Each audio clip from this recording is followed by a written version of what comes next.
রমজান মাহ আজি 23 রমজান এই মানুহবিলাক ভুকা প্যাসা 5 কিলোমিটার যে হিসাবে ওলাই আছে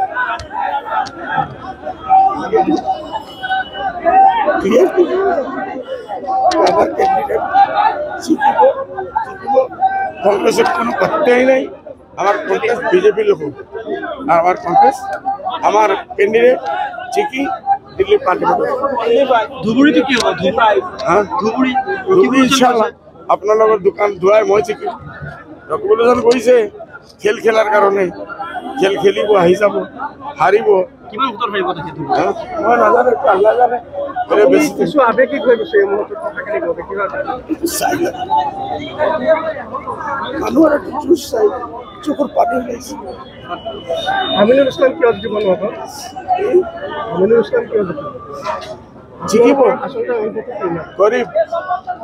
দরিদ্র মানুহৰ আৱাজ যেটা 60% পৰা কোনো দিয়া নাই পণ্ডিত বদলে এটা কথা কয় সভাৰ সমিতিয়ে যে বিজেপিয়ে দুজন কেণ্ডিডেট দিছে এগৰাকী হৈছে সুৰেশ বৰা আনগৰাকী হৈছে আমিনুল ইছলাম আর আমি কম বিজেপি ক্যান্ডিডেট দুইটা দিছে 1 নম্বর প্রদ্যুৎ বরদলৈ 2 নম্বর হল সুরেশ বরা